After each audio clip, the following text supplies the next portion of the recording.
বন্ধুরা, প্রতিদিনের মতো আজকেও তোমাদের জন্য নিয়ে এসেছি জানা অজানা কিছু প্রয়োজনীয় কিচেন টিপস অ্যান্ড ট্রিক্স। এই টিপসগুলো ফলো করলে দেখবে বন্ধুরা, তোমাদের কিচেনের কাজগুলো অনেকটাই সহজে হয়ে যাবে আর কিছুটা হলেও কিন্তু তোমরা সংসারে টাকা সাশ্রয় করতে পারবে। তো বন্ধুরা, আমি Sangeeta, welcome to my Sangeeta's lifestyle. আশা করছি তোমরা সবাই ভালো আছো। তো চলো বন্ধুরা, আজকে তোমাদের জন্য কি কি টিপস থাকছে তো সেটাই তোমাদের সঙ্গে শেয়ার করি। তো চলো বন্ধুরা, আজকে তোমাদের জন্য প্রথম কি টিপস থাকছে সেটাই তোমাদেরকে দেখাই। তো দেখো বন্ধুরা, এই যে হটপটগুলো আমাদের বাড়িতে থাকে, যেগুলোতে আমরা রুটি রেখে থাকি, তো এই হটপটগুলো দেখা যায় কি আমরা যখন রুটি রেখে থাকি তো অনেক সময় কিন্তু আটকে থাকার কারণে, মানে হটপটটা কিন্তু আমরা তো সবসময় ঢেকেই রাখি, তো ঢেকে রাখার কারণে দেখা যায় যে হটপটের ভিতরে যখন খুব বাজে আকারে গন্ধ হয়ে যায়, সেই গন্ধটা কিন্তু দেখো আমরা অনেক সময় ধুলেও যেতে চাই না। অনেক সময় দেখা যায় যে এতটা গন্ধ হয় যে তখন আমরা কি করব, দেখো এই যে আমি একটু এখানে নিয়ে নিয়েছি একটা পেপারের টুকরো আর দিয়েছি একটুখানি তোমার ভিনেগার আর এরকম পেপারের টুকরো দিয়ে তোমরা যদি এইভাবে এই হটপটটাকে 5-6 মিনিটের মতো একটু রেখে দাও, তাহলে দেখবে তোমাদের এই হটপট থেকে বাজে কোনো দুর্গন্ধ বের হবে না। একেবারে কিন্তু ভিনেগারের একটা ফ্লেভার বের হবে। পরবর্তীতে কিন্তু তোমরা এটাতে ইজিভাবে রুটি রাখতে পারবে, রুটিতেও কিন্তু কোনো বাজেভাবে গন্ধ হবে না। তো অবশ্যই তোমরা এই টিপসটাও করে দেখতে পারো। তারপর চলে যাব পরবর্তী টিপসে। এবারে টিপস হবে বন্ধুরা, দেখো এখানে আমি একটা পেঁয়াজ নিয়েছি আর পেঁয়াজের দেখো কিছুটা অংশ আমি এখানে হচ্ছে তোমার কেটে নিয়েছি। আর এখানে দেখো আমি কিন্তু প্রত্যেকটা যে ভাঁজ থাকে সেখান থেকে কিন্তু আলাদা আলাদা করে নিচ্ছি। আর এবার কি করব, দেখো আমাদের কিন্তু এবার একটা বড় সেফটি পিনের প্রয়োজন হবে। তো এই সেফটি পিনটা দিয়ে আমরা কি কাজ করতে পারি, দেখো এখানে কিন্তু আমি সেফটি পিনের সঙ্গে এই যে পেঁয়াজের যে পাতাগুলো আমি খুলেছি, মানে পেঁয়াজটা যে আমি ছাড়িয়েছি আর কি, তো সেটা দেখো এইভাবে হচ্ছে আমি সেফটি পিনের সঙ্গে আর কি গেঁথে নিচ্ছি। বন্ধুরা দেখো, এই যে আমি পেঁয়াজের সঙ্গে এই সেফটি পিনটা গাঁথলাম কেন, তো চলো তোমাদেরকে সেটাই দেখাবো। অনেক সময় দেখা যায় দেখো আমাদের বাড়িতে কিন্তু প্রচুর পরিমাণে টিকটিকির উৎপাত হয়, যেখানে সেখানে কিন্তু টিকটিকিতে কিন্তু পটি করে থাকে। এই ধরনের কিন্তু সমস্যা আমাদের পড়তে হয়, বিশেষ করে কিন্তু কিচেনে যদি কোথাও টিকটিকিতে পটি করে, আমরা যদি কোনোভাবে বেখেয়ালি বশত যদি সেই পটিটা কখনো যদি খাবারের সঙ্গে মিশে যায়, আমাদের কিন্তু স্বাস্থ্যের পক্ষে অনেকটাই ক্ষতিকারক।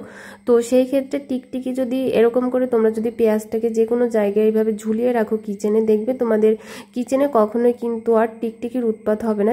বা হচ্ছে দেখবে যে কখনো কিন্তু এই যে পেঁয়াজের যে গন্ধটা আছে সেটার কারণে তোমার তেলাপোকাও কখনো কিচেনে আসতে পারবে না। তো অবশ্যই তোমরা এই টিপসটাও করে দেখতে পারো, দেখবে এই টিপসটা করেও তোমরা কিছুটা হলেও উপকৃত হবে। তারপর চলে এলাম পরবর্তী টিপসে। বন্ধুরা, আমরা ছাতায় কেন মোজা পরাবো। দেখো বন্ধুরা, এই যে ছাতাগুলো থাকে, এই বর্ষাকালে তো আমাদের খুবই প্রয়োজন হয় ছাতার। আর অনেক সময় দেখা যায় এই ছাতাগুলোর যখন 2 থেকে 3-4 বছর হয়ে যায়, তখন কিন্তু এই ছাতার যে একটা কাভার থাকে সেটা কিন্তু আমরা অনেক সময় দেখা যায় হারিয়ে গিয়েছে বা হচ্ছে খুঁজে পাচ্ছি না। তখন বর্ষাকাল শেষ হয়ে যাওয়ার পরে আমরা যখন এই ছাতাটাকে উঠিয়ে রেখে দিই, যাতে ছাতাটা পরবর্তী সময় আমরা ব্যবহার করতে পারি, তো অনেক সময় দেখা যায় কি ছাতার কাভারটা নেই, এই জন্য কিন্তু ছাতাটা নষ্ট হয়ে যাওয়ার সম্ভাবনা থাকে। তো সেই ক্ষেত্রে তোমাদের ঘরে যদি এরকম পুরনো কোনো মোজা থেকে থাকে, যে মোজাগুলো তোমরা ব্যবহার করছো না বা একটা মোজা হারিয়ে গিয়েছে আর একটা মোজা তোমরা পাচ্ছ না, তো সেই ধরনের একটা মোজার ভিতরে তোমরা যদি তোমাদের ছাতাটাকে এইভাবে রেখে দাও, দেখবে এই ছাতাটা কিন্তু ভালো থাকবে। এই ছাতাটা পরবর্তী বছরে কিন্তু তোমরা আবার ইউজ করতে পারবে, কোনোভাবে কিন্তু ছাতাটা নষ্ট হয়ে যাবে না। আর কাভার ছাড়া যদি তোমরা এই ছাতাটাকে রেখে দাও, তাহলে দেখবে অনেক সময় কিন্তু ছাতাটা নষ্ট হয়ে যেতে পারে শুধুমাত্র কাভারের অভাবেই। তো সেই ক্ষেত্রে তোমাদের ঘরে যদি পুরনো মোজা থাকে, তোমরা এই টিপসটা করতে পারো।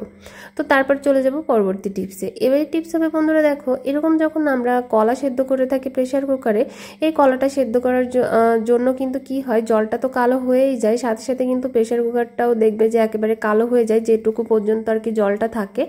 তো তোমরা কি করবে, এরকম করে একটু পরিমাণ, মানে তোমরা যখন কলাটাকে সেদ্ধ করবে জলের ভিতরে, তখন একটু লবণ আর একটু হচ্ছে তোমার লেবু টুকরো দিয়ে দেবে বা লেবুর রসটা দিয়ে দেবে। দেখবে তোমাদের এই কলাটা কিন্তু কখনোই প্রেসার কুকারে সেদ্ধ করার সময়ও কালো হয়ে যাওয়ার কোনো রকম কোনো সম্ভাবনা থাকবে না। ইজিভাবে কিন্তু তোমরা প্রেসার কুকারটা পরবর্তীতে একটু মেজে নিলেই হয়ে যাবে।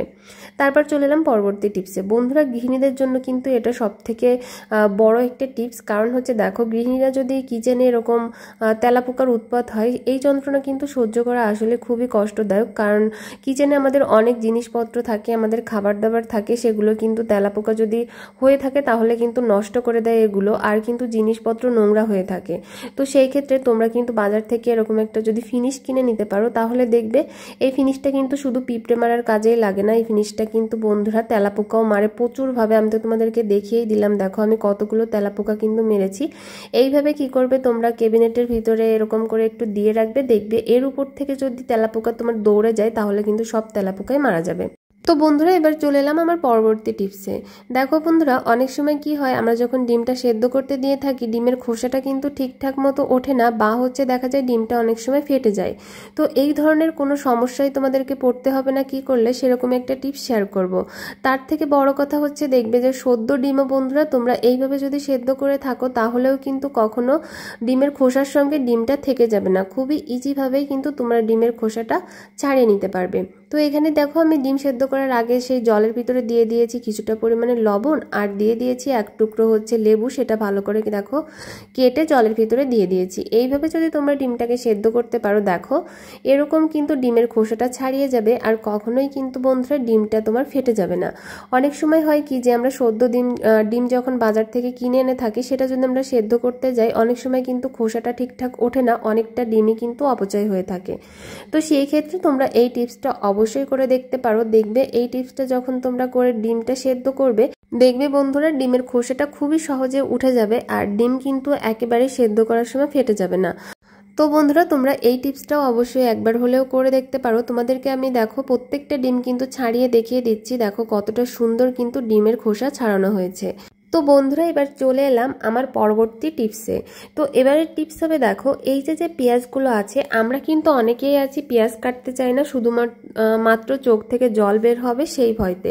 তো বন্ধুরা তোমরা এই টিপসটা অবশ্যই একবার হলেও করে দেখতে পারো। এই টিপসটা যদি তোমরা একবার করতে পারো, দেখবে তোমাদের কিন্তু চোখ থেকে কখনোই পেঁয়াজ কাটতে গিয়ে জল বের হবে না, আর চোখও কিন্তু জ্বালাপোড়া করবে না। ইজিভাবে কিন্তু একসঙ্গে অনেক পেঁয়াজ কেটে নিতে পারবে, বা পেঁয়াজের খোসা ছাড়িয়ে নিতে পারবে, বা হচ্ছে পেঁয়াজটা কুচিয়ে নিতে পারবে। তো সেটা কি, দেখো তোমরা যখনই পেঁয়াজটাকে এইভাবে হচ্ছে ছাড়াবে বা কাটবে মুখের দিকটা, অবশ্যই নিচে এরকম একটা কাগজ পাতিয়ে নেবে, কাগজ হোক পেপার হোক, এরকম ধরনের একটা কাগজ পেপার পাতিয়ে নেবে। তারপরে দেখো মুখের দিকটা কেটে এইভাবে যদি তোমরা কাগজের উপরে এইভাবে দেখো পেঁয়াজগুলোকে উপর করে রেখে দাও, তাহলে দেখবে এই যে পেঁয়াজের যে রসটা আছে, সেই রসটা কিন্তু এই কাগজে চুষে নেবে। পরবর্তীতে তোমরা যখন পেঁয়াজটাকে বাছবে, তখন কিন্তু তোমাদের চোখ থেকে জল বের হবে না।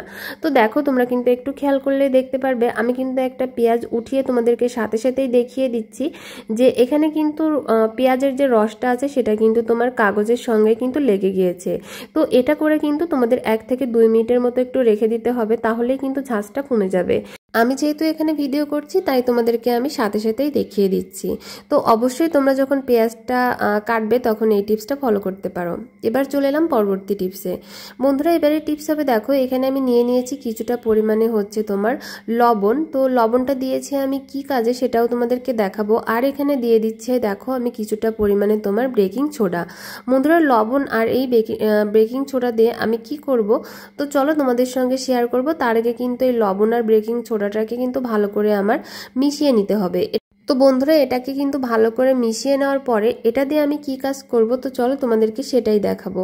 দেখো বন্ধুরা, আমাদের কিন্তু বাড়িতে প্রত্যেকেরই ফ্রিজ আছে, আর প্রত্যেকের ফ্রিজেই কিন্তু কম বেশি নর্মালি আমরা কিন্তু তরি তরকারি রেখে থাকি।